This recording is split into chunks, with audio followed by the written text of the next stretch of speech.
Okay, we'll go down again. Right, this is a follow-up to the previous video of tuning the carby, or actually not tuning the carby, but fixing up the play in the butterfly shaft. And yeah, I fixed that, and it worked, and I put it on, and I still couldn't get it to idle properly. The only way I could drop the idle down was by basically, turning both the air and fuel mixture screws in so far that, it was detuned and it wouldn't run properly, and I had a flat spot. And yeah, so then I figured there's something else causing that issue, and so firstly I checked my points, which they had a bit of a a little mound on them, burn mound. So I cleaned them off, reset them at 15th hour, and then I checked the time and got the time light out, and discovered that the time was way too advanced. And reset that, and then reset the mixture screws on the carby, and I've got it idle. Could probably idle a little bit lower, but I'm happy with that, with where it's at. Basically, it's just got to idle low enough so I'm not crunching the gears. That was the issue I was having. It was that once it warmed up, the idle was so high that it was crunching going into first gear.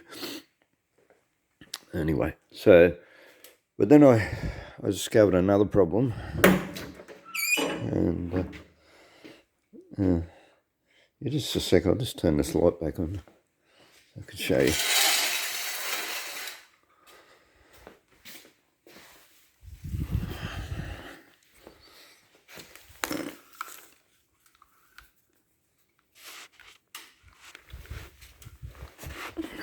It's always difficult doing these one-handed, isn't it?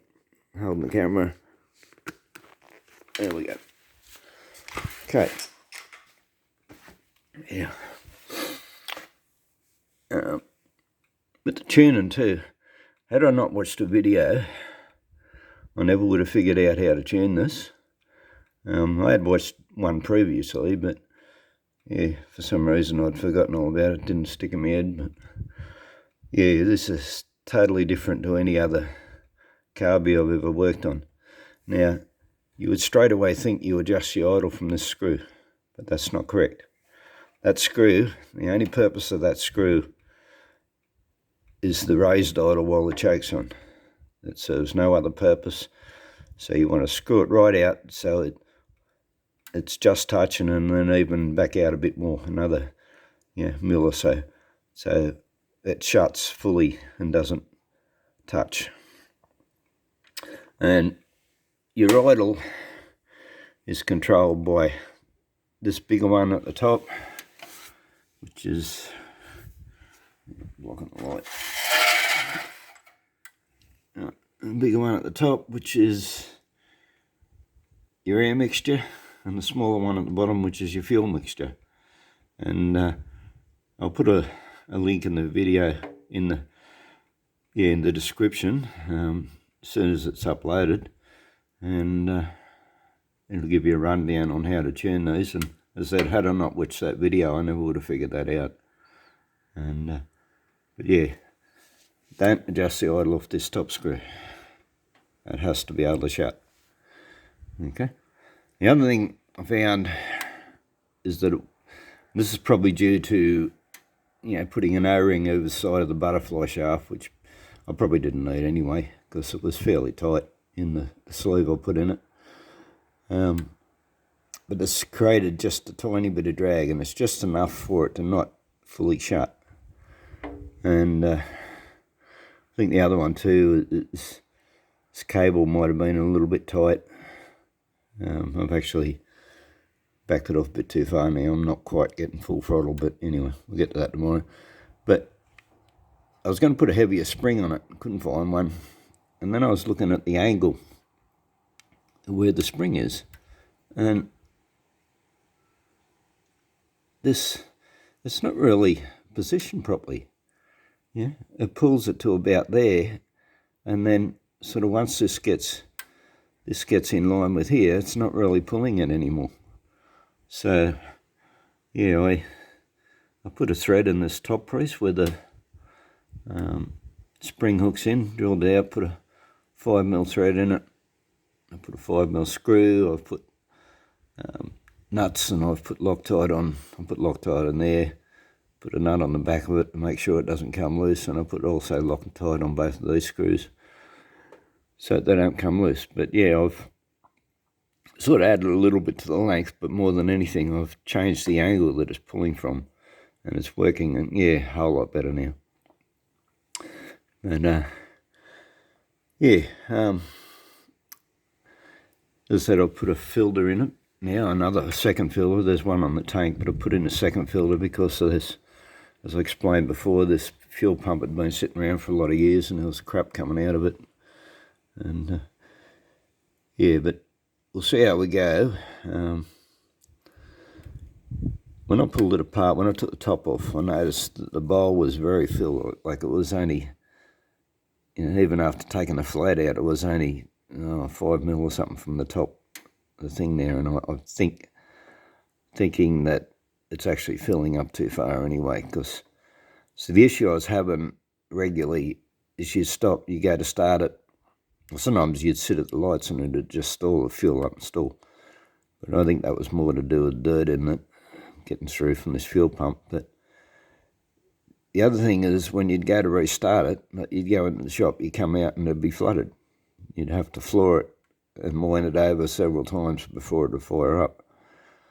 And yeah, I looked at the float level. Most float levels floats have got a tab that you can bend to adjust it, but this is plastic, there's no tab on it, or the float itself's plastic.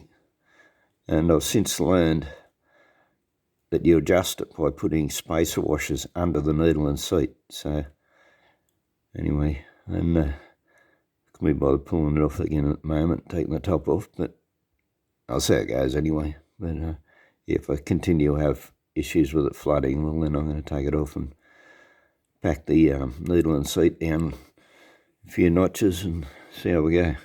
But anyway, I'm pretty happy with how it's running now. As I said, it's a whole lot crisper now that I've retimed it. And yeah, possibly could do with it, you know, I might have I don't know. Well, yeah, it's still getting speed up fairly good. So, yeah, is that according to, you know, the timer mark, which is down here, lines up with the casing. I've got it spot on,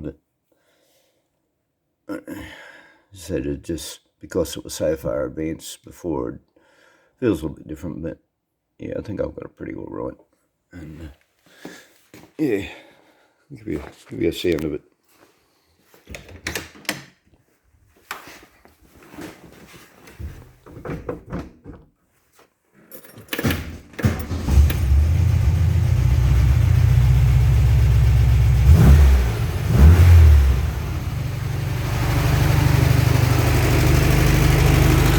Okay, the idle's flagging a little bit.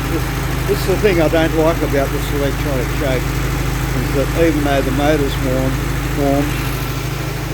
the choke itself, being electric,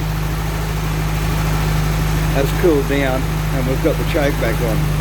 And I think in summertime I might just turn the choke right off, because it probably doesn't need it at all come summertime. But of course we're coming into winter, I'll leave it for the moment. But yeah, that's just an annoying feature about that I find with this electronic choke, is that every time you start it, the choke is on, whether it's, you know, whether the engine's warmed up or not. But anyway,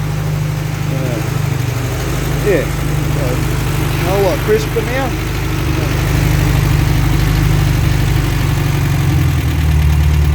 Now I'll just turn the choke off manually. Yeah.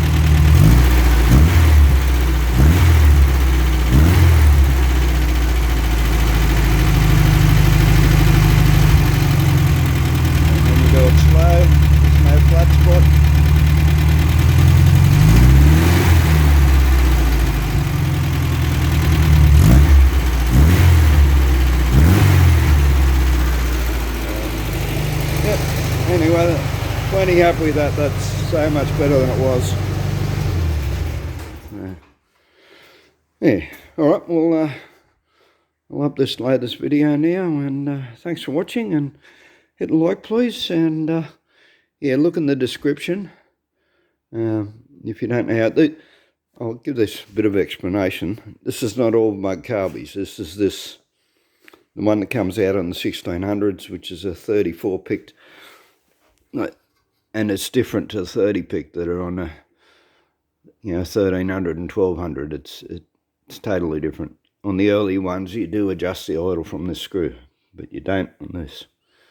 You adjust it from your mixture screws. So anyway, as I said, I'll put the link to this other video in the description. Okay, bye.